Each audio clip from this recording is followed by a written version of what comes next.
Hello dear friends.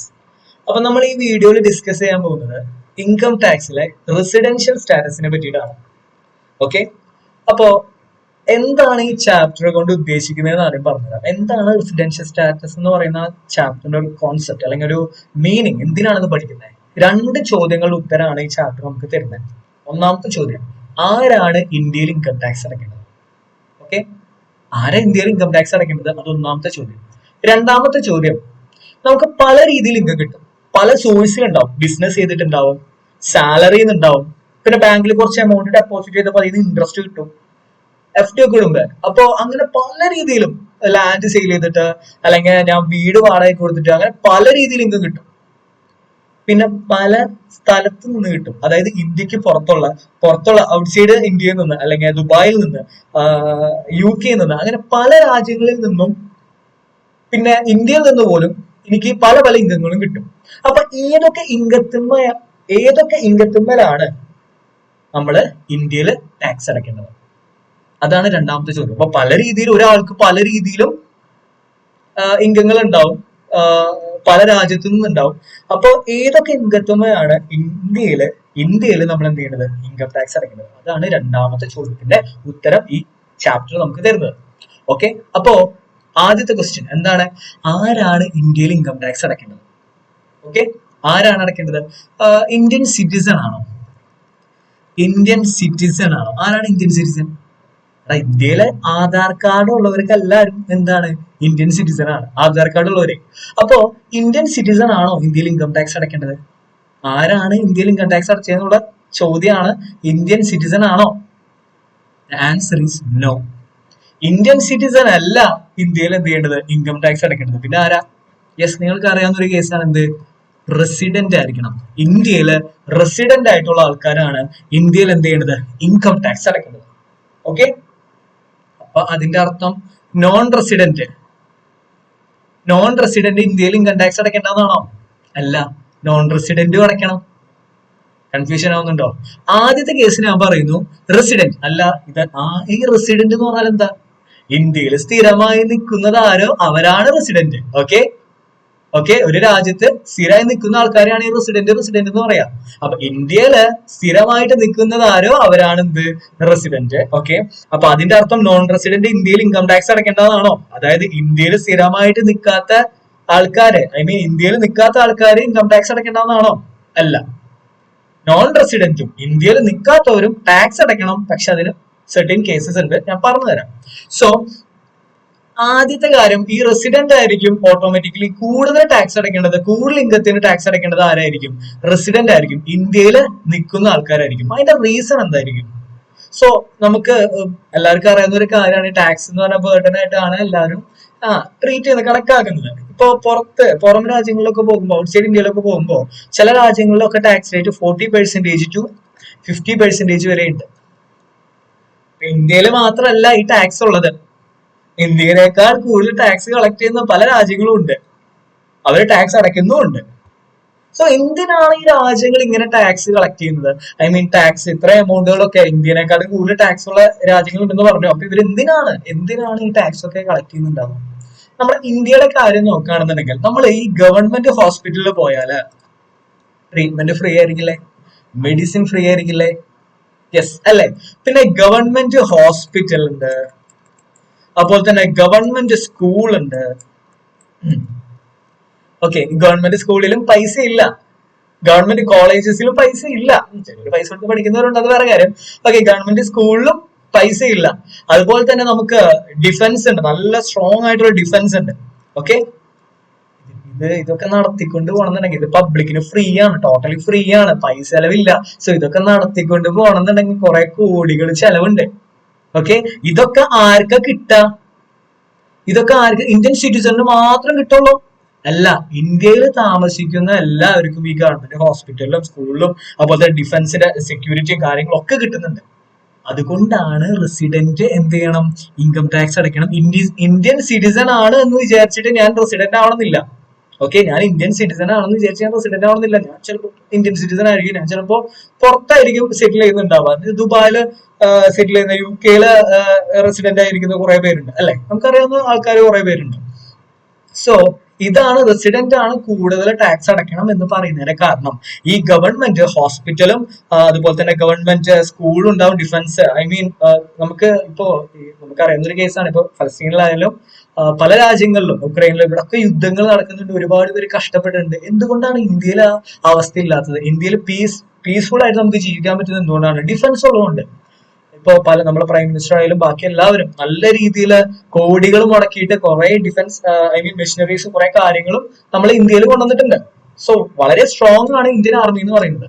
So ഇത്രയും കോടികളൊക്കെ എവിടുന്ന? ഇതൊക്കെ ആർക്ക് വേണ്ടിയാ? നമ്മുടെ പബ്ലിക്കിന് വേണ്ടിയിട്ടാണ്. അപ്പൊ പബ്ലിക്കിന് വേണ്ടിയിട്ട് ചെയ്യുമ്പോൾ പബ്ലിക് കോൺട്രിബ്യൂട്ട് ചെയ്യണ്ടേ? അതാണ് ഈ ടാക്സ് എന്ന് പറയുന്നത്. ഓക്കെ, പല രാജ്യങ്ങളിലും കുറെ കാര്യങ്ങളൊക്കെ ഫ്രീ ആണ്. ഇതൊക്കെ നമുക്ക് ഗവൺമെന്റ് ഓക്കെ ഇപ്പൊ 40% 50% ഒക്കെ കളക്ട് ചെയ്യുന്ന രാജ്യങ്ങളില് കുറെ കാര്യങ്ങളൊക്കെ ഫ്രീ ആണ്. അപ്പൊ ചില രാജ്യങ്ങളിലൊക്കെ ഇപ്പോ എന്താ പറയാ, ഒരു കുട്ടി ജനിച്ച് കുട്ടിയുടെ എഡ്യൂക്കേഷൻ, ഹയർ എഡ്യൂക്കേഷൻ വരെയുള്ള കാര്യങ്ങൾ ചില രാജ്യങ്ങളിൽ കല്യാണം വരെ നടത്തി കൊടുക്കുന്നുണ്ട് എന്ന് പറയുന്നുണ്ട്. എത്രയൊക്കെ സത്യമാണെന്ന് എനിക്കറിയില്ല. ഓക്കെ, അപ്പൊ പല രാജ്യങ്ങളും പല ബെനിഫിറ്റ്സും ഗവൺമെന്റ് പ്രൊവൈഡ് ചെയ്യുന്നുണ്ട്. ഇതൊക്കെ ആരെ പൈസയാ? നിങ്ങളുടെ തന്നെ പൈസയാണ്. സോ ഇന്ത്യൻ ഗവൺമെന്റ് ഹോസ്പിറ്റലും സ്കൂളും ഡിഫൻസും ഒക്കെ പ്രൊവൈഡ് ചെയ്യുന്നുണ്ടെന്നുണ്ടെങ്കിലും ഇതൊക്കെ പബ്ലിക്കിന് വേണ്ടി ചെയ്യുന്നതുകൊണ്ട് തന്നെ പബ്ലിക് തന്നെ എന്ത് ചെയ്യേണ്ടി വരും? കോൺട്രിബ്യൂട്ട് ചെയ്യേണ്ടി വരും. അതാണ് ടാക്സ് എന്ന് പറയുന്നത്. ഓക്കെ, അപ്പോ റെസിഡന്റ് ആയിട്ടുള്ള ആളായിരിക്കും, അതായത് ഇന്ത്യയിൽ നിൽക്കുന്ന ആൾക്കാർക്കല്ലേ ഇത് എൻജോയ് ചെയ്യാൻ പറ്റുള്ളൂ, ഈ ബെനിഫിറ്റ്സ് എൻജോയ് ചെയ്യാൻ പറ്റുള്ളൂ. ഞാൻ ഇന്ത്യൻ സിറ്റിസൺ ആണ്, ഞാൻ ഇന്ത്യക്ക് പുറത്താണെന്ന് വിചാരിച്ചിട്ട് ഈ ബെനിഫിറ്റ് ഒക്കെ എനിക്ക് എൻജോയ് ചെയ്യാൻ പറ്റുമോ? ഇല്ല. അപ്പൊ റെസിഡന്റ് ആരാണോ അവരാണ് കൂടുതൽ ടാക്സ് ആയിട്ട് അടയ്ക്കേണ്ടി വരാം. ഓക്കെ, അപ്പൊ ഞാനിവിടെ ഇൻഡിവിജ്വൽസിന്റെ കേസാണ്, അതായത് നമ്മളെ പോലത്തെ സാധാരണ ആൾക്കാരുടെ കേസാണ് ഞാനിവിടെ ഡിസ്കസ് ചെയ്യാൻ പോകുന്നത്. റെസിഡൻഷ്യൽ സ്റ്റാറ്റസ് ഓഫ് ഇൻഡിവിജ്വലിന്റെ കേസാണ്. ഓക്കെ, ഇൻഡിവിജ്വൽ രണ്ട് രീതിയിലുണ്ട്. ചിലപ്പോൾ റെസിഡന്റ് ആവാം,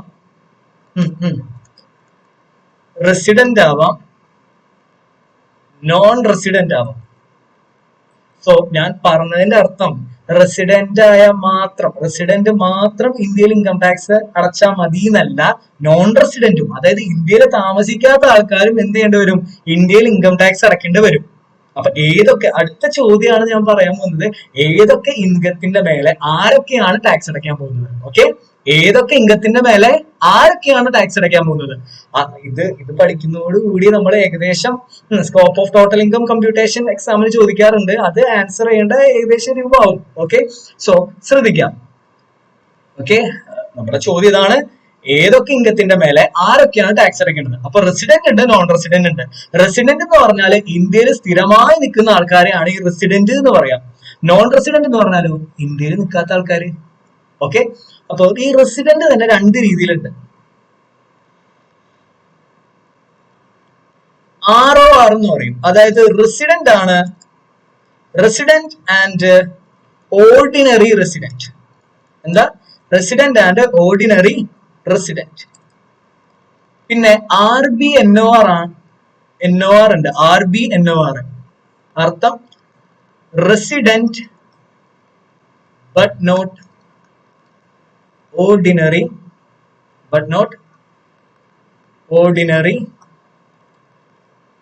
റെസിഡന്റ്. ഓക്കെ, ഇപ്പൊ റെസിഡന്റ് എന്ന് പറയുന്നവർ തന്നെ രണ്ട് രീതിയിലുണ്ട്. ഓർഡിനറി റെസിഡന്റും ഉണ്ട്, നോട്ട് ഓർഡിനറി റെസിഡന്റും ഉണ്ട്. റെസിഡന്റ് ആണ് ബട്ട് നോട്ട് ഓർഡിനറി റെസിഡന്റ്. എന്താണ് ഓർഡിനറി റെസിഡന്റ് എന്ന് പറഞ്ഞാല്? ഇന്ത്യയിൽ സ്ഥിരമായി നിൽക്കുന്ന ആൾക്കാരെയാണ് ഓർഡിനറി റെസിഡന്റ് എന്ന് പറയുന്നത്. ഓക്കെ, ഇന്ത്യയില് അവര് സ്ഥിരമായിട്ട് താമസിക്കുന്ന ആൾക്കാരാണ്, അവരാണ് എന്ത്? Ordinary resident. അപ്പൊ എന്താ നോട്ട് ഓർഡിനറി റെസിഡന്റ് എന്ന് പറഞ്ഞാല്?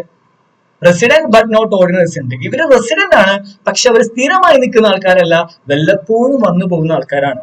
ഇടയ്ക്ക് ഇപ്പോ ഈ റെസിഡന്റ് ആണോ എന്ന് അറിയാൻ വേണ്ടിയിട്ട് ചില ലിമിറ്റ് ഉണ്ട്. ഞാൻ പോയ ക്ലാസ്സിൽ പറയും, റെസിഡന്റ് ആണോ നോക്കാൻ വേണ്ടിയിട്ട് ഒരു ലിമിറ്റ് ഉണ്ട്. അതായത് പ്രീവിയസ് ഇയർ എന്ന് പറഞ്ഞാൽ എന്താണ്? ഇൻകം ജനറേറ്റ് ചെയ്യുന്ന വർഷമാണ്. ഇപ്പൊ ഈ വർഷത്തെ ടാക്സ് അടുത്ത വർഷമാണ് അടയ്ക്കേണ്ടത്. അപ്പൊ ഈ വർഷത്തിനെയാണ് പ്രീവിയസ് ഇയർ എന്നും അടുത്ത വർഷത്തിനെയാണ് അസസ്മെന്റ് ഇയർ എന്നും പറയാമെന്ന് അറിയാലോ, പഠിച്ചിട്ടുണ്ടാവും. അതായത് ഈ വർഷത്തെ ഇൻകത്തിന്റെ മേലെ ടാക്സ് അടയ്ക്കേണ്ടത് അടുത്ത വർഷമാണ്. ഈ വർഷം എനിക്ക് ഉണ്ടാവുന്ന ഇൻകത്തിന്റെ മേലെ ഞാൻ ടാക്സ് അടയ്ക്കേണ്ടത് അടുത്ത വർഷമാണ്. അപ്പൊ ഈ വർഷത്തിന് പറയുന്ന പേരാണ് എന്ത്? Previous year. അടുത്ത വർഷത്തിന് പറയുന്ന പേരോ, ടാക്സ് അടയ്ക്കുന്ന വർഷത്തിന് പറയുന്ന പേരോ അസസ്മെന്റ് ഇയർ. ഇതൊക്കെ ലോജിക്കാണ്. സോ റെസിഡൻസ് സ്റ്റാറ്റസിൽ ഇങ്ങനെ ബേസ് ആയിട്ടുള്ള കാര്യങ്ങളൊന്നും ഞാൻ അധികം പറയുന്നില്ല. സോ ഇത് നമുക്ക് ഡിസ്കസ് ചെയ്യാം. ഇപ്പോ ഒരു എക്സാമ്പിൾ പറയുകയാണെന്നുണ്ടെങ്കിൽ, ഞാൻ 182 ദിവസം നിൽക്കുകയാണെന്നുണ്ടെങ്കിൽ ഞാൻ റെസിഡന്റ് ആയിട്ട് മാറും. ഓക്കെ. ഇന്ത്യയിൽ ഒരു വർഷം 182 ദിവസം നിൽക്കുകയാണെന്നുണ്ടെങ്കിൽ ഞാൻ റെസിഡന്റ് ആയിട്ട് മാറും. ഓക്കെ. അപ്പൊ ഞാൻ എപ്പോഴും ഇന്ത്യയിലൊന്നും വരാറില്ല. ഞാൻ വല്ലപ്പോഴും ഇന്ത്യയിൽ വരാറുള്ള ആളാണ്. അല്ലെങ്കിൽ 5 വർഷം 10 വർഷത്തിന് ശേഷം ഞാൻ ഇന്ത്യയിൽ വന്നു. ഞാൻ അറിയാതെ, ഐ മീൻ ചില കാരണങ്ങൾ കൊണ്ട് ഞാൻ 182 ദിവസം നിന്നു എന്ന് വിചാരിക്കാം. അപ്പൊ ഞാൻ റെസിഡന്റ് ആയിട്ട് മാറി. പക്ഷെ ഞാൻ സ്ഥിരമായിട്ട് ഇന്ത്യയിൽ നിൽക്കാറുണ്ടോ? ഇല്ല. അതായത് ഞാൻ ദുബായിൽ സെറ്റിൽ ചെയ്തിട്ടുള്ള ഒരാളാണ്. ഞാൻ 10 വർഷത്തിന് ശേഷം ഇന്ത്യയിൽ വന്നു. ചില കാരണം കൊണ്ട് 182 ദിവസത്തിന് മേലെ നിൽക്കേണ്ടി വന്നു. അപ്പൊ ഞാൻ ആരായി മാറി? ഓട്ടോമാറ്റിക്കലി റെസിഡന്റ് ആയിട്ട് മാറി. പക്ഷെ ഞാൻ സ്ഥിരമായിട്ട് ഇന്ത്യയിൽ നിൽക്കുന്ന ആളാണ്? അല്ല, കണ്ടീഷനിൽ പെട്ടുപോയ ആളാണ്. സോ ഞാൻ എനിക്ക് കുറച്ച് എന്തുണ്ട്, കുറച്ച് എക്സംഷൻസ് ഉണ്ട്. എനിക്ക് ചില ഇംഗത്തിന്റെ മേലെ ഒന്നും ടാക്സ് അടയ്ക്കണ്ട. ഓക്കെ. അപ്പോ ഇന്ത്യയിൽ സ്ഥിരമായിട്ട് നിൽക്കുന്ന ആൾക്കാർക്കാണ് കൂടുതൽ ബെനിഫിറ്റ് കിട്ടുന്നത്. വല്ലപ്പോഴും വരുന്ന ആൾക്ക് അല്ലെങ്കിൽ അബദ്ധത്തില് റെസിഡന്റ് ആയി പോകുന്ന ആൾക്കൊന്നും അധികം ബെനിഫിറ്റ്സ് ഒന്നും കിട്ടുന്നില്ല. ഓക്കെ. അപ്പോ ശ്രദ്ധിക്കുക. അപ്പൊ ഇത്രയും ആൾക്കാരാണുള്ളത്. അപ്പൊ ഏതൊക്കെ ഇംഗത്തിന്റെ മേലെയാണ് ആരൊക്കെയാണ് ടാക്സ് അടയ്ക്കുന്നത്? അതല്ല നമ്മുടെ ചോദ്യം. യെസ്, ROR ആണെന്നുണ്ടെങ്കിൽ, ഇന്ത്യയിൽ സ്ഥിരമായി നിൽക്കുന്ന ആൾക്കാരാണ്, ഓർഡിനറി റെസിഡന്റ് ആണെന്നുണ്ടെങ്കിൽ ഞാൻ ഗ്ലോബൽ ഇംഗത്തിന്റെ മേലെ എന്ത് ചെയ്യേണ്ടി വരും? ടാക്സ് അടയ്ക്കേണ്ടി വരും. Global income. എന്താണ് ഗ്ലോബൽ ഇൻകം എന്ന് പറഞ്ഞാല്? അതായത് എനിക്ക് ലോകത്ത് എവിടെ ഇൻകം കിട്ടിയാലും, അതായത് ദുബായിൽ നിന്ന്, UK നിന്ന്, അതുപോലെ തന്നെ എവിടെ നിന്ന് ഇൻകം കിട്ടിയാലും, ജർമ്മനിയിൽ നിന്ന് എവിടെ നിന്ന് ഇൻകം കിട്ടിയാലും ഞാൻ എന്ത് ചെയ്യേണ്ടി വരും? ഇന്ത്യയിൽ ടാക്സ് അടയ്ക്കേണ്ടി വരും. അതാണ് ഓർഡിനറി റെസിഡന്റിന്റെ അർത്ഥം. ഗ്ലോബൽ ഇൻകത്തിന്റെ അർത്ഥം. ലോകത്ത് എവിടെ ഇൻകം കിട്ടിയാലും, എന്ത് ഇൻകം കിട്ടിയാലും ഞാൻ എന്ത് ചെയ്യേണ്ടി വരും? ഇന്ത്യയില് ടാക്സ് അടയ്ക്കേണ്ടത് വരും. പക്ഷെ ഒരു ഇൻകത്തിന്റെ മേലെ മാത്രം എനിക്ക് ടാക്സ് അടയ്ക്കണ്ട.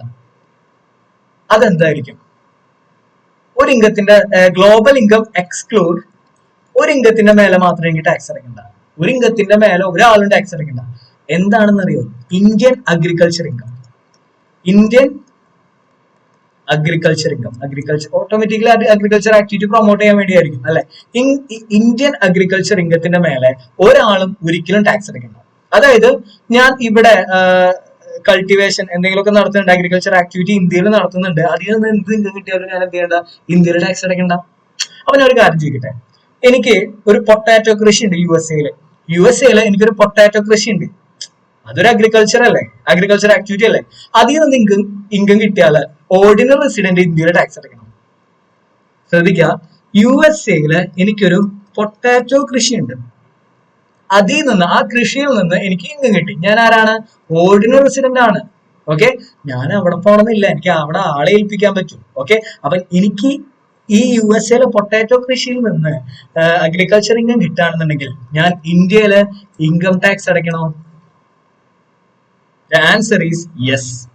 എന്താ സാറേ, അഗ്രികൾച്ചർ ഇൻകത്തിന് ടാക്സ് ഇല്ല എന്ന് പറഞ്ഞിട്ട് എന്തുകൊണ്ടാണ് പൊട്ടാറ്റോ കൃഷിയിൽ നിന്ന് കിട്ടിയ അഗ്രികൾച്ചർ ഇൻകത്തിൽ നിന്ന് സാറ് ടാക്സ് അടയ്ക്കണം എന്ന് പറയുന്നതിന്റെ കാരണം എന്താണ്? അതായത് ഇന്ത്യ എന്തുകൊണ്ടാണ് അഗ്രികൾച്ചർ ഇൻകത്തില് ടാക്സ് വേണ്ട എന്ന് പറയുന്നതിന്റെ കാരണം എന്താണ്? ഇന്ത്യയിലെ അഗ്രികൾച്ചർ ആക്ടിവിറ്റി പ്രൊമോട്ട് ചെയ്യാൻ വേണ്ടിയിട്ടല്ലേ? ഗവൺമെന്റ് എന്തുകൊണ്ടാണ് അഗ്രികൾച്ചർ ഇൻകത്തിന് ടാക്സ് വേണ്ടെന്ന് പറയുന്നത്? ഇന്ത്യയിലെ അഗ്രികൾച്ചർ ആക്ടിവിറ്റി പ്രൊമോട്ട് ചെയ്യാൻ വേണ്ടിയിട്ടല്ലേ? ഞാൻ എവിടെ അഗ്രികൾച്ചർ ആക്ടിവിറ്റി ചെയ്യുന്നത്? യു.എസ്.എയിലല്ലേ?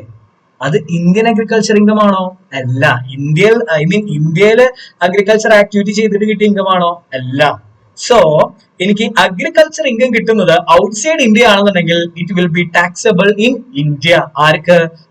ROR-ന്. അതായത് ഓർഡിനറി റെസിഡന്റ്. ഞാൻ പറഞ്ഞല്ലോ, ഗ്ലോബൽ ഇൻകത്തിന്റെ മേലെ ഓർഡിനറി റെസിഡന്റ് ടാക്സ് അടയ്ക്കേണ്ടി വരും. ഓക്കെ, സെറ്റ് അല്ലേ? അപ്പൊ അഗ്രികൾച്ചർ ഇൻകം ആരും ടാക്സ് അടയ്ക്കണ്ട, ഒരാളും ടാക്സ് അടയ്ക്കണ്ട. എന്ത് അഗ്രികൾച്ചർ ഇൻകം? ഇന്ത്യയിൽ കൾട്ടിവേറ്റ് ചെയ്യുന്ന അഗ്രികൾച്ചർ ഇൻകം ആയിരിക്കണം. പുറത്തെ രാജ്യത്തെ അഗ്രികൾച്ചർ ഇൻകം ROR-ന് ടാക്സബിൾ ആണ്. ഓക്കെ, ഇതൊക്കെ ഇമ്പോർട്ടന്റ് പോയിന്റ്സ് ആണ്, എക്സാമിന് ചോദിക്കാറുണ്ട്. സോ ഇനി നോട്ട് ഓർഡിനറി റെസിഡന്റ്. എന്താ നോട്ട് ഓർഡിനറി റെസിഡന്റ് എന്ന് പറഞ്ഞാല്? എന്താണ് നോട്ട് ഓർഡിനറി റെസിഡന്റ് എന്ന് പറഞ്ഞാല്? അതായത് സ്ഥിരമായി നിൽക്കുന്ന ആളല്ല, പക്ഷെ കണ്ടീഷനിൽ വിട്ടുപോയ ഒരാളാണ്, അല്ലെങ്കിൽ വല്ലപ്പോഴും വന്ന് നിൽക്കുന്ന ആളാണ്. അപ്പൊ അയാള് ഗ്ലോബൽ ഇൻകത്തിന്റെ മേലെ ടാക്സ് അടയ്ക്കണം എന്ന് പറയുന്ന ഒരു അന്യായമല്ലേ? അപ്പൊ ഗ്ലോബൽ ഇൻകത്തിന്റെ മേലെ ഒന്നും ടാക്സ് അടയ്ക്കണ്ട, 2 ഇൻകത്തിന്റെ മേലെ ടാക്സ് അടച്ചാൽ മതി. ഒന്നാമത്തെ ഇൻകമാണ് ഇന്ത്യൻ ഇൻകം. എന്താണ് ഇന്ത്യൻ ഇൻകം എന്നുള്ളത് നമുക്ക് പഠിക്കാം, അത് വേറെ കാര്യം. ഓക്കെ, ഇന്ത്യൻ ഇൻകം എന്ന് പറയുന്നത് ഇന്ത്യയിൽ ജനറേറ്റ് ചെയ്യുന്ന ഇൻകത്തിനെയാണ് ഇന്ത്യൻ ഇൻകം എന്ന് പറയാം. അപ്പൊ എന്താണ്, ഞാൻ അത് വിശദമായിട്ട് പറഞ്ഞു തരാം. സോ ഒന്നാമത്തെ ഇൻകമാണ് ഇന്ത്യൻ ഇൻകം. ഈ ഇന്ത്യൻ ഇൻകത്തിന്റെ മേലെ എല്ലാവരും ടാക്സ് അടയ്ക്കണം. ഓക്കെ, റെസിഡന്റ് ആയിക്കോട്ടെ നോൺ റെസിഡന്റ് ആയിക്കോട്ടെ ആരും ആയിക്കോട്ടെ എല്ലാവരും ഇന്ത്യൻ ഇൻകത്തിന്റെ മേലെ ടാക്സ് അടയ്ക്കണം. രണ്ടാമത്തതാണ് എന്തെന്ന് പറയുന്നത് income from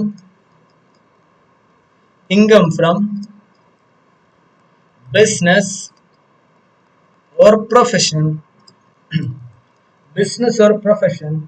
controlled in India. അതായത് എനിക്ക് ബിസിനസ് ചെയ്തിട്ടോ അല്ലെങ്കിൽ പ്രൊഫഷണൽ ആക്ടിവിറ്റി ചെയ്തിട്ടോ ഒരു ഇൻകം കിട്ടി, ബിസിനസ്സിൽ നിന്നോ പ്രൊഫഷനിൽ നിന്നോ എനിക്കൊരു ഇൻകം കിട്ടി, എവിടുന്നോ കിട്ടിക്കോട്ടെ. പക്ഷേ അത് കൺട്രോൾ ചെയ്യുന്നത് ആ ബിസിനസ് ആക്ടിവിറ്റിയോ അല്ലെങ്കിൽ പ്രൊഫഷണൽ ആക്ടിവിറ്റിയോ കൺട്രോൾ ചെയ്യുന്നത് ഇന്ത്യയിൽ നിന്നാണെന്നുണ്ടെങ്കിൽ എനിക്ക് ആ ഇൻകത്തിന്റെ മേലെ എന്ത് ചെയ്യേണ്ടി വരും? ഞാൻ നോട്ട് ഓർഡിനറി റെസിഡന്റ് ആണെന്നുണ്ടെങ്കിൽ ഞാൻ എന്ത് ചെയ്യേണ്ടി വരും? ടാക്സ് അടയ്ക്കേണ്ടി വരും. വിശദമായിട്ട് പറയുകയാണെന്നുണ്ടെങ്കിൽ ഞാൻ ഇന്ത്യയിൽ നിന്ന് പുറം രാജ്യത്തുള്ള എന്റെ ബിസിനസ്സുകൾ ഞാൻ കൺട്രോൾ ചെയ്യുന്നത് ഇന്ത്യയിൽ നിന്നാണെന്ന് വിചാരിക്കാം. അപ്പൊ അതിൽ നിന്ന് കിട്ടുന്ന ഇൻകം ഞാൻ ഇന്ത്യയിൽ എന്ത് ചെയ്യേണ്ടി വരും? ടാക്സ് അടയ്ക്കേണ്ടി വരും. ഞാൻ ആരാണെന്നുണ്ടെങ്കിൽ നോട്ട് ഓർഡിനറി റെസിഡന്റ് ആണെന്നുണ്ടെങ്കിൽ. ഓക്കെ, സെറ്റ് ആണോ? ഓക്കെ, ഇന്ത്യയിൽ നിന്ന് എന്ത് ചെയ്യണം? കൺട്രോൾ ചെയ്യണം. പുറത്തെ രാജ്യത്തുള്ള ബിസിനസ്സുകളായിരിക്കും, പക്ഷെ കൺട്രോൾ ചെയ്യുന്നത് എവിടുന്നായിരിക്കണം? ഇന്ത്യയിൽ നിന്നാണെന്നുണ്ടെങ്കിൽ ആ ബിസിനസ്സിൽ നിന്ന് കിട്ടുന്ന ഇൻകം അല്ലെങ്കിൽ ആ പ്രൊഫഷണൽ ആക്ടിവിറ്റിയിൽ നിന്ന് കിട്ടുന്ന ഇൻകം ഞാൻ ഇന്ത്യയിൽ എന്ത് ചെയ്യേണ്ടി വരും? ടാക്സ് അടയ്ക്കേണ്ടി വരും. ഓക്കെ ആണോ? സെറ്റ്. അതായത് ഞാനിപ്പോ CPA എന്ന് പറയുന്ന കോഴ്സ്, സർട്ടിഫിക്കറ്റ് പബ്ലിക് അക്കൗണ്ടൻസ് എന്ന് പറയുന്ന ഒരു കോഴ്സ് ഉണ്ട്. അപ്പൊ അത് കംപ്ലീറ്റ് ചെയ്യാണെന്നുണ്ടെങ്കിൽ USA ഇപ്പൊ CA ചെയ്യുന്ന പണി, ഓക്കെ, ഇപ്പോ ഓഡിറ്റിങ്ങും ബാക്കി കാര്യങ്ങളൊക്കെ USA ചെയ്യണമെന്നുണ്ടെങ്കിൽ CPA സർട്ടിഫിക്കേഷൻ വേണം. CPA കോഴ്സ് പാസ്സാവണം. ഓക്കെ, ഇവിടുത്തെ chartered accountant, Indian chartered accountant അവിടെ പോകുമ്പോൾ CPA. ഓക്കെ, അപ്പൊ ഈ ആക്ടിവിറ്റി ഒക്കെ നമുക്ക് എന്ത് ചെയ്യാൻ പറ്റും? ഇന്ത്യയിൽ ഇരുന്നുകൊണ്ട് ചെയ്യാൻ പറ്റും. അപ്പൊ അങ്ങനെ ഇന്ത്യയിൽ നിന്നുകൊണ്ട് ഞാൻ പ്രൊഫഷണൽ ആക്ടിവിറ്റി ചെയ്യുകയാണെന്നുണ്ടെങ്കിൽ RBNOR ആണ് ഞാനെന്നുണ്ടെങ്കിൽ എനിക്ക് എന്ത് ചെയ്യേണ്ടി വരും? ഇന്ത്യയിൽ ടാക്സ് അടയ്ക്കേണ്ടി വരും. ഓക്കെ, നോൺ റെസിഡന്റ് ആണെന്നുണ്ടെങ്കിലോ ആകെ ഒരു ഇൻകത്തിന്റെ മേലെ മാത്രം ടാക്സ് അടച്ചാൽ മതി. അതാണ് എന്ത്? Indian income. ഓക്കെ, അപ്പൊ എന്താണ് ഇന്ത്യൻ ഇൻകം എന്നാണ് അടുത്തത് പഠിക്കാൻ പോകുന്നത്. അപ്പൊ ശ്രദ്ധിക്കുക, നോൺ റെസിഡന്റ് ആണ് എന്നതിന്റെ അർത്ഥം ടാക്സ് അടയ്ക്കണം എന്നല്ല, ടാക്സ് അടയ്ക്കണ്ട എന്നല്ല. നോൺ റെസിഡന്റ് ആണെന്നുണ്ടെങ്കിൽ ടാക്സ് അടയ്ക്കണം, പക്ഷെ എല്ലാ ഇൻകത്തിന്റെ മേലെ ഒന്നും ടാക്സ് അടയ്ക്കണ്ട, ഇന്ത്യൻ ഇൻകത്തിന്റെ മേലെ ടാക്സ് അടച്ചാൽ മതി. അതായത് ഇന്ത്യയിൽ സ്ഥിരമായിട്ട് നിൽക്കുന്ന ആളൊന്നല്ല, ഇന്ത്യയിൽ നിൽക്കാത്ത ഒരാളാണ് ഞാൻ, നോൺ റെസിഡന്റ് ആണ്, അതിന്റെ അർത്ഥം ഞാൻ ഇന്ത്യയിൽ ഇൻകം ടാക്സ് അടയ്ക്കണ്ട എന്നല്ല. ഇൻകം ടാക്സ് അടയ്ക്കണം, പക്ഷെ അതിന് കുറച്ച് എന്തുണ്ട്? എക്സംഷൻസ് ഉണ്ട്. ഇന്ത്യൻ ഇൻകത്തിന്റെ മേലെ മാത്രം എന്ത് ചെയ്താൽ മതി? ടാക്സ് അടച്ചാൽ മതി. ഓക്കെ, ഇനി ഇവിടെ ശ്രദ്ധിക്കാൻ ഞാൻ ഒന്നും കൂടി പറഞ്ഞുതരാം. ഇൻഡിവിജ്വലിന്റെ കേസ്, ഒരു വ്യക്തിപരമായിട്ട് നോക്കുകയാണെന്നുണ്ടെങ്കിൽ, വ്യക്തികളുടെ കാര്യം നോക്കുകയാണെന്നുണ്ടെങ്കിൽ റെസിഡന്റ് ഉണ്ടാവും, നോൺ റെസിഡന്റ് ഉണ്ടാവും. റെസിഡന്റിനെ തന്നെ രണ്ടായിട്ട് തിരിച്ചിട്ടുണ്ട്. ROR ഓർഡിനറി റെസിഡന്റ്, ഇന്ത്യയിൽ സ്ഥിരമായി നിൽക്കുന്ന ആൾക്കാര്. RBNOR എന്താണ്? RBNOR എന്ന് പറഞ്ഞാല് ചില കണ്ടീഷൻസ് ഉണ്ട്. ഇപ്പൊ 182 ദിവസം ഇന്ത്യയിൽ ഒരു വർഷം നിൽക്കുകയാണെന്നുണ്ടെങ്കിൽ അവർ റെസിഡന്റ് ആയി. ഓക്കെ, അപ്പൊ ഞാൻ 10 വർഷത്തിന് ശേഷം ഇന്ത്യയിൽ വരാണ്, ഞാൻ 182 ദിവസം നിന്നു വിചാരിച്ചിട്ട് ഞാൻ എല്ലാ വർഷവും നിൽക്കുന്നില്ല. ഞാൻ വല്ലപ്പോഴും ചില കണ്ടീഷൻ കാരണം റെസിഡന്റ് ആയി പോയ ആൾക്കാരാണ്, സ്ഥിരമായി നിൽക്കുന്ന ആളൊന്നുമല്ല. പക്ഷെ കണ്ടീഷൻ മൂലം ഞാൻ എന്ത് ചെയ്തു? റെസിഡന്റ് ആയി മാറി. അങ്ങനത്തെ ആൾക്കാർക്ക് എല്ലാ ഇൻകത്തിന്റെ മേലെ ഒന്നും ടാക്സ് അടയ്ക്കണ്ട. എന്ത് ഇൻകത്തിന്റെ മേലെ മാത്രം ടാക്സ് അടച്ചാൽ മതി? ഒന്ന് ഇന്ത്യൻ ഇൻകം. ഇന്ത്യൻ ഇൻകത്തിന്റെ മേലെ എല്ലാവരും ടാക്സ് അടയ്ക്കണമല്ലോ. യെസ്. രണ്ടാമത്തെ ഇൻകമാണ് income from business or profession control in India. അതായത് ബിസിനസ്സിൽ നിന്ന് കിട്ടുന്ന ഇൻകം, പക്ഷെ ആ ബിസിനസ് കൺട്രോൾ ചെയ്യുന്നതോ ഇന്ത്യയിൽ നിന്നാണെന്നുണ്ടെങ്കിൽ ആ ഇൻകത്തിന്റെ മേലെ ഇന്ത്യയില് ടാക്സ് അടയ്ക്കേണ്ടി വരും. ഓക്കെ, അത്ര മനസ്സിലാക്കുക. അപ്പോ ശ്രദ്ധിക്കുക, ROR എന്ന് പറഞ്ഞാല് ഓർഡിനറി റെസിഡന്റ് ആണ്, സ്ഥിരമായി നിൽക്കുന്ന ആൾക്കാരാണ്, ടീമുകളാണ്. അവര് എന്തൊക്കെ ഗ്ലോബൽ ഇൻകത്തിന്റെ മേലെ, ലോകത്ത് എവിടെ ഇൻകം കിട്ടിയാലും ടാക്സ് അടയ്ക്കണം.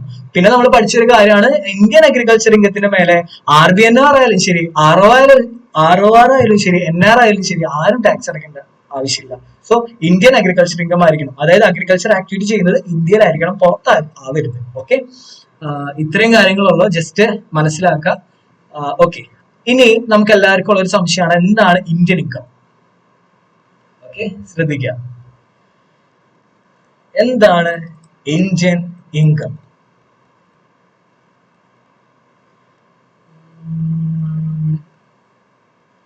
ഇന്ത്യൻ ഇൻകം എന്ന് പറഞ്ഞാൽ 3 കാര്യങ്ങളെയാണ് ഇന്ത്യൻ ഇൻകം എന്ന് പറയാ. ഒന്ന് ഫസ്റ്റ് റെസിപ്റ്റ് ഇൻ ഇന്ത്യ.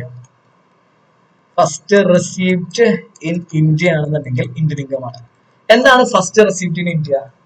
അതായത് എനിക്ക് ഇൻകം കിട്ടുന്നത്, ആദ്യമായിട്ട് ഇൻകം കിട്ടുന്നത് അല്ലെങ്കിൽ ആദ്യമായിട്ട് ഇൻകം അയച്ചു തരുന്നത് ഇന്ത്യയിലായിരിക്കണം. അത് ഒരു എക്സാമ്പിളിലൂടെ നമുക്ക് മനസ്സിലാക്കാം. ഓക്കെ, ഇപ്പൊ ഞാൻ നോൺ റെസിഡന്റ് ആണ്. ഞാനൊരു വെക്കേഷന്റെ ഭാഗമായിട്ട് ഇന്ത്യ ഒന്ന് വിസിറ്റ് ചെയ്യാന്ന് വിചാരിച്ചു. 30 ദിവസമേ ഞാൻ നിൽക്കുന്നുള്ളൂ. ഓക്കെ, അപ്പൊ ഞാൻ ഒരിക്കലും റെസിഡന്റ് ആവില്ല, നോൺ റെസിഡന്റ് ആണ്. അതായത് 10 വർഷത്തിനൊക്കെ ശേഷമാണ് ഞാൻ ഇന്ത്യയിൽ വരുന്നത്, 5 വർഷത്തിന് ശേഷമാണ് ഞാൻ ഇന്ത്യയിൽ വരുന്നത് വിചാരിക്കുക. ഞാനൊരു 30 ദിവസത്തെ വെക്കേഷന് വേണ്ടിയിട്ട് ഇന്ത്യയിൽ വന്നു. ഓക്കെ, ഞാൻ എവിടുത്തെ ആളാണെന്ന് ചോദിച്ചാൽ ഞാൻ USA ആളാണ്. USA ഒരു സിറ്റിസൺ, USA സിറ്റിസണും ആണ്, പ്ലസ് ഞാൻ USA റെസിഡന്റും ആണ്. ഞാൻ ഇന്ത്യയിൽ അങ്ങനെ വരാറില്ല.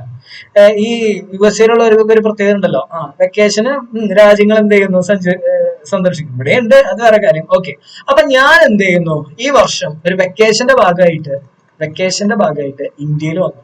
ഒരു 30 ഡേയ്സ് ഇന്ത്യയിലുള്ളൂ. അപ്പൊ ഞാൻ ആരാണ്, NR ആണ്, നോൺ റെസിഡന്റ് ആണ്.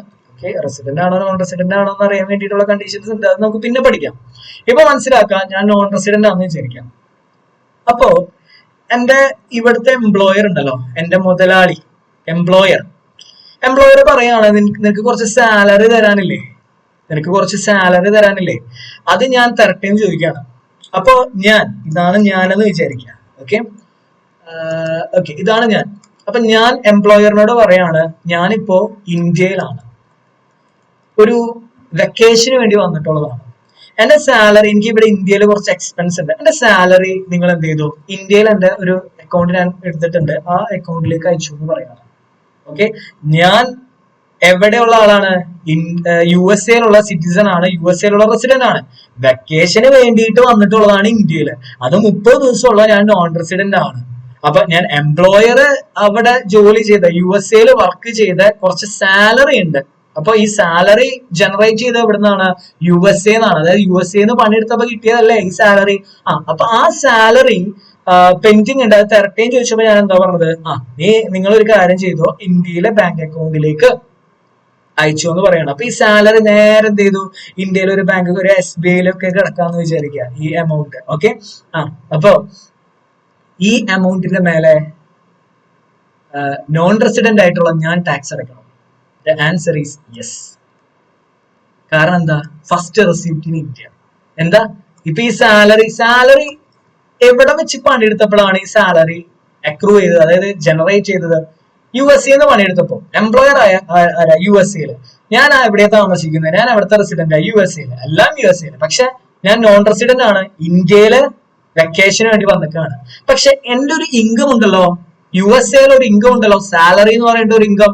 ആ ഇൻകം എനിക്ക് ആദ്യമായിട്ട് കിട്ടിയത് എവിടെയാണ്, അതായത് ആ എംപ്ലോയർ ഇൻകം എനിക്ക് അയച്ചു തരുന്നത് എന്റെ കൈ കിട്ടിയത് ആദ്യമായിട്ട് കിട്ടിയത് എവിടെയാണ്, ഇന്ത്യയിലല്ലേ.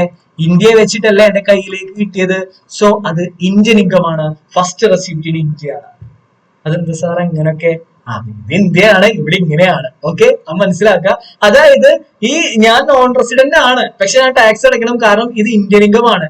അതെങ്ങനെ ഇന്ത്യൻ ഇൻകം ആയി, അതായത് അതെങ്ങനെ ഇന്ത്യൻ ഇൻകം ആയി, എത്രയേ ഉള്ളൂ. ഫസ്റ്റ് റെസിപ്റ്റ് ഇന്ത്യയിലാണെന്നുണ്ടെങ്കിൽ, അതായത് ഞാൻ നോൺ റെസിഡന്റ് ആയിക്കോട്ടെ, എനിക്ക് ഇൻകം ആദ്യമായിട്ട് കിട്ടുന്നത്, ഇപ്പൊ സാലറി എന്ന് പറഞ്ഞ ഇൻകം ആദ്യമായിട്ട് കിട്ടുന്നത്, ആദ്യത്തെ സാലറി എന്നല്ലാണ്ട് ഉദ്ദേശിക്കുന്നത്, എപ്പോഴത്തെ സാലറി ആയാലും ആ സാലറി, ഒരു ഇൻകം എന്റെ കയ്യിലേക്ക് വരുന്നത് ഇന്ത്യയിൽ വെച്ചിട്ടാണെന്നുണ്ടെങ്കിൽ അത് ഇന്ത്യൻ ഇൻകം ആണ്. അതുപോലെ തന്നെ എനിക്കൊരു റെന്റ്, ഞാനൊരു ബിൽഡിംഗ് റെന്റിന് കൊടുത്തിട്ടുണ്ടായിരുന്നു. ഓക്കെ, റെന്റിന് കൊടുത്തപ്പോ റെന്റ് എന്നോട് ചോദിച്ചപ്പോ ഞാൻ പറഞ്ഞു ഇന്ത്യക്ക് അയച്ചെന്നാ മതി എന്ന്. അപ്പൊ ആദ്യമായിട്ട് ഈ റെന്റ്, ഈ ഇൻകം ഫസ്റ്റ് കിട്ടുന്നത് ഇന്ത്യ വെച്ചിട്ടല്ലേ. യെസ്, അപ്പോ അത് ഇന്ത്യൻ ഇൻകം ആണ്. ഓക്കെ, മനസ്സിലാക്കുക. അതായത് ലോകത്ത് എവിടെ നിന്ന് ഇൻകം ഉണ്ടായിക്കോട്ടെ, അത് ആദ്യമായിട്ട് കിട്ടുന്നത്, എന്റെ കയ്യിൽ കിട്ടുന്നത്, ഫസ്റ്റ് എന്റെ കയ്യിൽ കിട്ടുന്നത് ഇന്ത്യയിലാണെന്നുണ്ടെങ്കിൽ അത് ഇന്ത്യൻ ഇൻകം ആണ്. ഇപ്പൊ ദുബായിൽ നിന്ന് എനിക്ക് കുറച്ച് ഇൻകം കിട്ടാനുണ്ട്, അത് എന്റെ അക്കൗണ്ടിലേക്ക്, ഇന്ത്യയിലെ അക്കൗണ്ടിലേക്ക് ഫസ്റ്റ് ആയിട്ട് അയച്ചു തരാണെന്നുണ്ടെങ്കിൽ അത് എന്താണ്, ഇന്ത്യൻ ഇൻകം ആണ്. ഓക്കെ, ലോകത്ത് എവിടെ നിന്ന് ഇൻകം കിട്ടിക്കോട്ടെ, അത് ഇന്ത്യയിൽ വെച്ചിട്ടാണ് എന്റെ കയ്യിലേക്ക് കിട്ടുന്നതെന്നുണ്ടെങ്കിൽ, അല്ലെങ്കിൽ അക്കൗണ്ടിലേക്ക് കിട്ടുന്നതെന്നുണ്ടെങ്കിൽ, it will be treated as Indian income. ഇനി രണ്ടാമത്തെ കാര്യമാണ് accrue or generate in India. Accrue or generate in India. Okay, accrue or arising from India എന്നായിരിക്കും നല്ലത്. Accrue or arising from India. Arising from India. നമ്മളുടെ ഇതേ എക്സാമ്പിളിൽ ഞാനൊരു കാര്യം പറഞ്ഞുതരാം. ഞാൻ ആരാണ്? USA യിലുള്ള ആളാണ്. ഓക്കെ, ഇതാണ് ഞാൻ, ആഷിഖ്. ഓക്കെ, ഞാൻ ഇന്ത്യയിലേക്ക് വരുന്നു. ഇന്ത്യയിലേക്ക് എന്തിനാ വന്നത്? വെക്കേഷന് വേണ്ടിയിട്ടാണ് വന്നത്. ഞാൻ ആരാണ്? NR ആണ്, നോൺ റെസിഡന്റ് ആണ്. ഇന്ത്യയിൽ നിൽക്കുന്ന ഒരാളൊന്നും അല്ല. 30 ദിവസത്തിന് വേണ്ടിയിട്ട്, 30 ഡേയ്സിന് വേണ്ടിയിട്ട് വന്നതാണ്, ഒരു വെക്കേഷന്റെ ഭാഗമായിട്ട്. ഓക്കെ, അപ്പൊ ഞാനിങ്ങനെ പോകുമ്പേ നമ്മുടെ തൃശ്ശൂര് ഒരു അപ്പാർട്ട്മെന്റ് കണ്ടു. എനിക്ക് ഇഷ്ടപ്പെട്ടു. ഞാൻ എന്ത് ചെയ്തു? ഈ അപ്പാർട്ട്മെന്റ് വാങ്ങിച്ചു. എന്നിട്ട് 30 ദിവസത്തിന് ശേഷം ഞാൻ USA പോയി. 30 ദിവസത്തിന് വെക്കേഷൻ ഒക്കെ കഴിഞ്ഞിട്ട് ഞാൻ USA പോയി. ഓക്കെ, അപ്പൊ ഇപ്പൊ ഞാൻ USA യിലാണെന്ന് വിചാരിക്കാം. 30 ദിവസമൊക്കെ കഴിഞ്ഞു, വെക്കേഷൻ. ഞാൻ എന്ത് ചെയ്തു? എന്റെ രാജ്യമായ USA യിലെത്തി. അപ്പൊ ഞാനൊരു ഇന്ത്യയില് ഒരു അപ്പാർട്ട്മെന്റ് വാങ്ങിച്ചിട്ടില്ലേ, ഒരു ചെറിയൊരു അപ്പാർട്ട്മെന്റ് വാങ്ങിച്ചിട്ടില്ലേ, അതവിടെ വെറുതെ കിടക്കണ്ടല്ലോ എന്ന് വിചാരിച്ചിട്ട് ചുമ്മാ ഞാൻ എന്ത് ചെയ്തു? റെന്റിന് കൊടുത്തു, വാടക കൊടുത്തു. ഈ അപ്പാർട്ട്മെന്റ് എവിടെയാണ് എടുക്കുന്നത്? ഇന്ത്യയില്. അപ്പോ ഇവിടെ ഇന്ത്യയില് ഇപ്പൊ ഞാൻ നിലവിൽ എവിടെയുള്ളത്? USA യിലാണ്. ഇവിടുന്ന് പോയി USA യിലാണ് ഇപ്പൊ. ഈ റെന്റ് എന്നോട് ചോദിച്ചു, ഈ റെന്റ് എന്ത് ചെയ്യണം? ഇപ്പൊ ഇന്ത്യയിലുള്ള ആൾക്കാണ് ഞാൻ വീട് വാടക കൊടുത്തിരിക്കുന്നത്. അപ്പൊ ഞാൻ പറഞ്ഞു, നിങ്ങളൊരു കാര്യം ചെയ്യും, ഈ റെന്റ് എന്ത് ചെയ്തു? USA യിലേക്ക് അയച്ചു. ഞാൻ നോൺ റെസിഡന്റിൽ ഇപ്പോഴും, കാരണം ഞാൻ ഇന്ത്യയിൽ ഇല്ലല്ലോ. ഇന്ത്യയിൽ ഉണ്ടായത് ഒരു 30 ദിവസമാണ്. ബാക്കി ഇപ്പോഴും ഞാൻ നോൺ റെസിഡന്റ് ആണ്. അപ്പൊ ഇവിടുന്ന് അപ്പാർട്ട്മെന്റ് കണ്ടപ്പോ ഇഷ്ടപ്പെട്ടു, അപ്പാർട്ട്മെന്റ് വാങ്ങിച്ചു, ഞാൻ റെന്റിന് കൊടുത്തു. ആ റെന്റ് ഞാൻ പറഞ്ഞു, നിങ്ങളൊരു കാര്യം ചെയ്ത് USA യിൽ എനിക്ക് അയച്ചു തന്നു എന്ന് പറഞ്ഞു. ഓക്കെ, ഫസ്റ്റ് റെസിപ്റ്റ് എവിടെയാണ്? ഈ റെന്റിന്റെ ഫസ്റ്റ് റെസിപ്റ്റ് എവിടെയാണ്? ആദ്യമായിട്ട് ഈ പൈസ കിട്ടിയത് എവിടെയാണ്? USA ക്ക് അല്ല അയച്ചു കൊടുത്തത്. അപ്പൊ എന്റെ കയ്യിൽ കിട്ടിയത് USA വെച്ചിട്ടല്ലേ. അപ്പൊ ഫസ്റ്റ് റെസിപ്റ്റ് എവിടെയാണ്? USA ആണ്. പക്ഷെ എന്നാലും ഇത് ഇന്ത്യൻ ഇൻകമാണ്. കാരണം ഈ ഇൻകം കിട്ടാൻ ഉണ്ടായ കാരണം എവിടെ വെച്ചിട്ടാണ് കിട്ടിയത്? ഈ ഇൻകം ജനറേറ്റ് ചെയ്തത്, അക്രൂ ചെയ്തത്, അറൈസ് ചെയ്തത് എവിടെ നിന്നാണ്? ഇന്ത്യന്നല്ലേ. അതായത് ഈ ഇൻകത്തിന്റെ സോഴ്സ് എവിടെ നിന്നാണ്? എന്താ സോഴ്സ്? ഇൻകത്തിന്റെ സോഴ്സ് അല്ലെങ്കിൽ ഈ ഇൻകം എവിടെ നിന്നാണ് ജനറേറ്റ് ചെയ്തത്? ഇന്ത്യയിലെ ഒരു അപ്പാർട്ട്മെന്റിൽ നിന്നല്ലേ. ഫസ്റ്റ് റെസിപ്റ്റ് USA ആണെങ്കിൽ കൂടിയും ഈ ഇൻകം വന്നിട്ടുള്ളത്, ഈ ഇൻകം വരാനുള്ള കാരണം ഇന്ത്യ അല്ലേ. ഇന്ത്യയിലെ ഒരു അപ്പാർട്ട്മെന്റ് അല്ലേ. ഇന്ത്യയിൽ നിന്ന് ജനറേറ്റ് ചെയ്തിട്ടുള്ള, അറൈസ് ചെയ്തിട്ടുള്ള, അക്രൂ ചെയ്തിട്ടുള്ള ഇൻകം അല്ലേ. സോ അതെന്താണ്? ഇന്ത്യൻ ഇൻകം ആണ്. സോ നോൺ റെസിഡന്റ് ആയിട്ടുള്ള USA യിൽ നിൽക്കുന്ന ഞാൻ എന്ത് ചെയ്യേണ്ടി വരും? ടാക്സ് അടയ്ക്കേണ്ടി വരും. എല്ലാവരും ടാക്സ് അടയ്ക്കേണ്ടി വരും. നോൺ റെസിഡന്റ് എന്നില്ല, ഇന്ത്യൻ ഇൻകത്തിന്റെ മേലെ എല്ലാവരും ടാക്സ് അടയ്ക്കുന്നതാണ് നമ്മള്. ഓക്കെ, സെറ്റ് ആണോ? അപ്പോ accrue or arising from India എന്നതിന്റെ അർത്ഥം എന്താണ്? ഇൻകം കിട്ടുന്നത് എവിടെ നിന്നാണ്? ഇന്ത്യയിൽ നിന്നാണ്. ഐ മീൻ ജനറേറ്റ് ചെയ്യുന്നത് ഇന്ത്യയിലെ അപ്പാർട്ട്മെന്റിൽ നിന്നോ അല്ലെങ്കിൽ എന്തിൽ നിന്നോ, അല്ലെങ്കിൽ ഇന്ത്യയില് എന്തെങ്കിലും വർക്ക് ചെയ്തിട്ട് കിട്ടിയ ഇൻകം ആയിരിക്കാം, ബിസിനസ് ചെയ്തിട്ട് കിട്ടിയ ഇൻകം ആയിരിക്കാം, അല്ലെങ്കിൽ ഇന്ത്യയിൽ കുറച്ചുനാൾ വർക്ക് ചെയ്ത് അല്ലെങ്കിൽ ഒരു എംപ്ലോയി ആയിട്ട് ചിലപ്പോൾ വർക്ക് ചെയ്ത് പോയിട്ട് ഇൻകം ആയിരിക്കും. എന്ത് ഇൻകം ആയിക്കോട്ടെ, ഇന്ത്യയിൽ നിന്നാണോ അത് ജനറേറ്റ് ചെയ്യുന്നത്? അത് ഇൻകം, ഇന്ത്യൻ ഇൻകം ആണ്. ഓക്കെ, ഇനി deemed to accrue or arise from India. ഇതിന്റെ രണ്ടിന്റെ ഡിഫറൻസ് എന്താ? Deemed to accrue rising from India എന്ന് പറഞ്ഞാല്, അക്രൂ റൈസിംഗ് ഫ്രം ഇന്ത്യ എന്ന് പറഞ്ഞാല് ഇന്ത്യയിൽ നിന്ന് വരുന്ന ഇൻകം അല്ലെങ്കിൽ ഇന്ത്യയിൽ നിന്ന് ജനറേറ്റ് ചെയ്യുന്ന ഇൻകത്തിനെയാണ് അക്രൂ റൈസിംഗ് ഫ്രം ഇന്ത്യ എന്ന് പറയുന്നത്. Deemed to accrue rising from India എന്ന് പറഞ്ഞാൽ എന്താ? ഡീംഡ് എന്ന് പറഞ്ഞാല് ആക്ച്വലി അങ്ങനെയല്ല, പക്ഷെ അങ്ങനെ ആയിട്ട് വിചാരിക്കാം. അതായത് ആക്ച്വലി ഇന്ത്യയിൽ നിന്ന് വരുന്ന ഇൻകം ആയിരിക്കില്ല, പക്ഷെ നിങ്ങൾ എന്ത് ചെയ്യുക? ഇന്ത്യൻ ഇൻകം ആയിട്ട് അല്ലെങ്കിൽ ഇന്ത്യയിൽ നിന്ന് വരുന്ന ഇൻകം ആയിട്ട് എന്ത് ചെയ്യുക? ചുമ്മാ അസ്യൂം ചെയ്യണം. അപ്പൊ അതിൽ കുറച്ച് എക്സാമ്പിൾസ് ഒക്കെ പഠിക്കാൻ ഞാനത് വേറെ വീഡിയോയിൽ ചെയ്യാം. Deemed to accrue rising from India എന്ന് പറയുന്ന ഒരു വീഡിയോ ആയിട്ട് തന്നെ ഞാൻ ചെയ്യാം. അപ്പൊ ഇതില് എന്താണെന്നുള്ള കാര്യം ഞാൻ ഇപ്പോഴേ ഒരു എക്സാമ്പിൾ ആയിട്ട് നിങ്ങൾക്ക് കാണിച്ചു തരാം. ഓക്കെ, നിങ്ങൾ ഈ എംബസി എന്ന് കേട്ടിട്ടുണ്ടോ? Foreign embassy. ഇപ്പൊ ഇത് ഇന്ത്യ.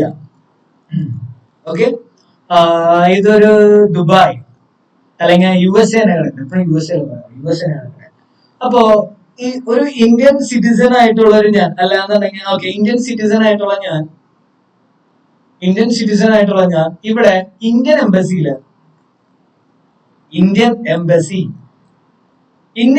വർക്ക് ചെയ്യാണ്. ഇന്ത്യൻ സിറ്റിസൺ ആയിട്ടുള്ള ഞാൻ ഇന്ത്യൻ എംബസിയിൽ വർക്ക് ചെയ്യാണ്. എന്റെ റെസിഡന്റ് എവിടെയായിരിക്കും? USA യിലായിരിക്കും.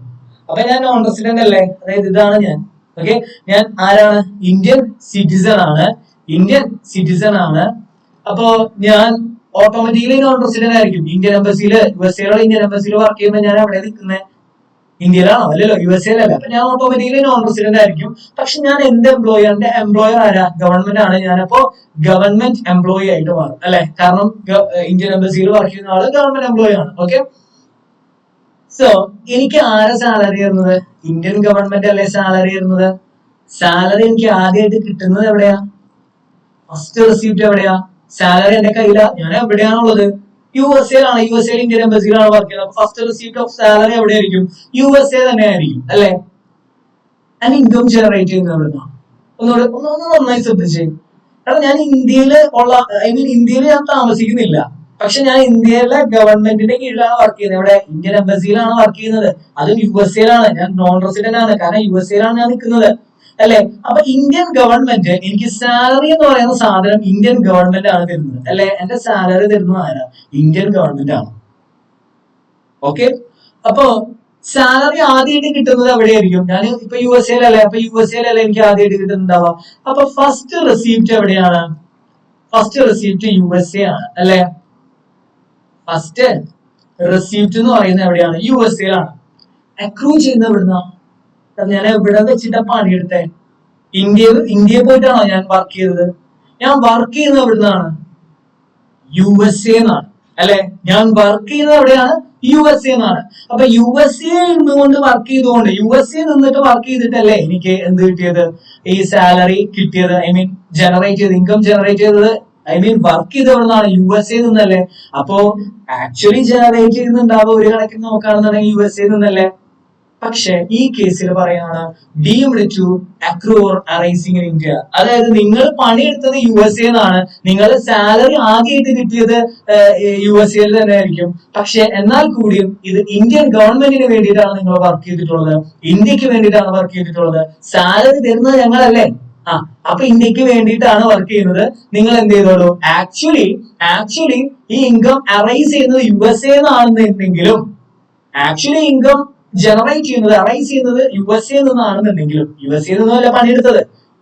അപ്പൊ അവിടെ നിന്നല്ല ജനറേറ്റ് ചെയ്യുന്നത് ആണെന്നുണ്ടെങ്കിലും തരുന്നത് ഇന്ത്യൻ ഗവൺമെന്റ് ആയിട്ടുള്ള ഞങ്ങളല്ലേ? അപ്പൊ നീ ഇന്ത്യൻ ഇൻകം ആയിട്ട് അത് ട്രീറ്റ് ചെയ്യണം. അതായത് deemed to accrue or arising in India. അതായത് ഇന്ത്യയിൽ നിന്ന് വരുന്ന ഇൻകം ആയിട്ട് എന്ത് ചെയ്യുക? ഇന്ത്യയില് നിന്ന് ഫിസിക്കലി നിൽക്കുന്നില്ല, പക്ഷെ ഇന്ത്യക്ക് വേണ്ടിയിട്ടാണ്. സോ അങ്ങനെ ട്രീറ്റ് ചെയ്യാം. ഓക്കെ, ഡീം ചെയ്യാൻ, അതായത് അങ്ങനെ കരുതി, ഡീം ഡിഷൻ എന്ന് പറഞ്ഞാൽ അറിയാലോ. ആക്ച്വലി അങ്ങനെയല്ല, പക്ഷെ അങ്ങനെ ആയിട്ട് നിങ്ങൾ കരുതണം. സോ അത് ഇന്ത്യൻ ഇൻകം ആണ്. ഇന്ത്യയിൽ എന്ത് ചെയ്തോളൂ? നിങ്ങൾ നോൺ റെസിഡന്റ് ആണ്, കാരണം പണിയെടുക്കുന്ന USA ആണല്ലോ. പക്ഷെ നിങ്ങൾ എന്ത് ചെയ്യണം? ഇന്ത്യയിൽ ടാക്സ് അടയ്ക്കണം. ഓക്കെ ആണോ? അപ്പൊ വൺ ഓഫ് എക്സാമ്പിൾ ആണ് ഈ പറയുന്ന deemed to accrue rising from India എന്ന് പറയുന്നത്. അതായത് ഫോറിൻ എംബസിയിൽ വർക്ക് ചെയ്യുന്ന ഒരു ഇന്ത്യൻ സിറ്റിസൺ ആയിക്കോട്ടെ, അയാൾ ഓട്ടോമാറ്റിക്കലി നോൺ റെസിഡന്റ് ആയിരിക്കും. ഇന്ത്യൻ ഗവൺമെന്റ് സാലറി കൊടുക്കുമ്പോൾ ആ സാലറി എന്താണ്? ഇന്ത്യയിലെ ഇന്ത്യൻ ഇൻകം ആയിട്ടാണ് ട്രീറ്റ് ചെയ്യുക. Deemed to accrue rising from India. Okay, അപ്പൊ നമ്മൾ എന്തൊക്കെ പഠിച്ചു? ഓക്കെ, നമ്മുടെ ചോദ്യം ഇതാണ്: ഏതൊക്കെ ഇൻകത്തിന്റെ മേലെ ആരൊക്കെയാണ് ടാക്സ് അടയ്ക്കേണ്ടത്? ഏതൊക്കെ ഇൻകത്തിന്റെ മേലെ ആരൊക്കെയാണ് ടാക്സ് അടയ്ക്കേണ്ടത്? സോ റെസിഡന്റ് ഉണ്ട്, നോൺ റെസിഡന്റ് ഉണ്ട്. നോൺ റെസിഡന്റ് എന്ന് പറഞ്ഞാൽ ഇന്ത്യയിൽ നിൽക്കാത്ത ആളാണ്, സ്ഥിരമായിട്ട് നിൽക്കാത്ത ആളാണ്. ഓക്കെ, അയാൾ ഇന്ത്യൻ ഇൻകത്തിന്റെ മേലെ ടാക്സ് അടയ്ക്കേണ്ടി വരും. ഓക്കെ, എന്താണ് ഇന്ത്യൻ ഇൻകം എന്ന് പഠിച്ചു. ഇനി ROR, ഓർഡിനറി റെസിഡന്റ്, സ്ഥിരമായി നിൽക്കുന്ന ആൾക്കാര് ലോകത്ത് എവിടെ നിങ്ങൾക്ക് കിട്ടിയാലും എന്ത് ചെയ്യണം? ടാക്സ് അടയ്ക്കണം. പക്ഷെ ഇന്ത്യൻ അഗ്രികൾച്ചർ ഇൻകത്തിന്റെ മേലെ ടാക്സ് അടയ്ക്കണ്ട. ഇനി RBNR ആണെന്നുണ്ടെങ്കിലോ ചില കണ്ടീഷൻ പ്രകാരം എപ്പോഴും നിൽക്കുന്ന ആളെന്നല്ല, എപ്പോഴും നിൽക്കുന്ന ആളാണ്. അങ്ങനെയാണെന്നുണ്ടെങ്കിൽ ഇന്ത്യയിലെ ബെനിഫിറ്റ് ഒക്കെ കുറച്ച് കുറവായിരിക്കും എൻജോയ് ചെയ്യുന്നുണ്ടാവുക. സോ അയാൾ എന്ത് ചെയ്താൽ മതി? കുറവ് ഇൻകം ടാക്സ് അടച്ചാൽ മതി. അഥവാ ഇന്ത്യൻ ഇൻകത്തിന്റെ മേലെ income from business or professional control in India, ഈ രണ്ട് ഇൻകത്തിന്റെ മേലെ മാത്രം എന്ത് ചെയ്താൽ മതി? ടാക്സ് അടച്ചാൽ മതി. എന്താണ് ഇന്ത്യൻ ഇൻകം എന്ന് പഠിച്ചു. ഫസ്റ്റ് റെസിപ്റ്റ്, ലോകത്തെ എവിടെ നിന്ന് ഇൻകം വന്നാലും ആദ്യമായിട്ട് കിട്ടുന്ന ഇന്ത്യയിൽ നിന്നാണെന്നുണ്ടെങ്കിൽ അത് നോൺ റെസിഡന്റ് ആയാലും ശരി, ആരായാലും ശരി ടാക്സ് അടയ്ക്കണം. അത് ഇന്ത്യൻ ഇൻകം ആണ്. Accrue or arising from India എന്ന് പറഞ്ഞാൽ എന്താണ്? ജനറേറ്റ് ചെയ്യുന്നത് ഇന്ത്യയിൽ നിന്നായിരിക്കണം. Deemed to accrue rising from India എന്ന് പറഞ്ഞാൽ എന്താണ്? കുറച്ച് സിറ്റുവേഷൻസ് ഉണ്ട്. ആ സിറ്റുവേഷനിൽ ജനറേറ്റ് ചെയ്യുന്നത്, ഫിസിക്കലി ജനറേറ്റ് ചെയ്യുന്നത് പല രാജ്യങ്ങളിൽ നിന്നായിരിക്കും. പക്ഷെ അത് ഇന്ത്യയിൽ നിന്ന് ജനറേറ്റ് ചെയ്യുന്ന രീതിയിൽ നിങ്ങൾ എന്ത് ചെയ്യണം? ട്രീറ്റ് ചെയ്യണം. ഒരു എക്സാമ്പിൾ ആണ് ഇന്ത്യൻ എംബസിയുടെ ഒരു എക്സാമ്പിൾ. ഓക്കെ, സോ ഇത്രയേ ഉള്ളൂ. ഇത് കഴിഞ്ഞിട്ടില്ല, ഇനിയൊരു വലിയൊരു ചോദ്യം ഉണ്ട്. സാറേ, റെസിഡന്റ് ആണോ നോൺ റെസിഡന്റ് ആണോ എന്ന് എങ്ങനെയാ അറിയാം? ROR ആണോ RBNR ആണോ എന്ന് എങ്ങനെ അറിയാം? ബാക്കിയുള്ളതൊക്കെ കഴിഞ്ഞു. ഇതിപ്പോ സ്കോപ്പ് ഓഫ് ടോട്ടലിംഗ് കമ്പ്യൂട്ടേഷൻ നിങ്ങൾക്ക് എക്സാമിന് വരാറുണ്ട്.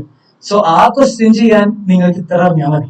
പക്ഷേ ഒരാൾ റെസിഡന്റ് ആണോ നോൺ റെസിഡന്റ് ആണോ എന്ന് എങ്ങനെ അറിയാം? അതിന് കുറച്ച് കണ്ടീഷൻസ് ഒക്കെ ഉണ്ട്. ഒരാൾ ഓർഡിനറി റെസിഡന്റ് ആണോ നോട്ട് ഓർഡിനറി ആണോ എന്ന് എങ്ങനെ അറിയാം? സോ നമുക്കത് അടുത്ത വീഡിയോയിൽ പാർട്ട് 2 നമുക്ക് എന്ത് ചെയ്യാം, ഡിസ്കസ് ചെയ്യാം. So thank you.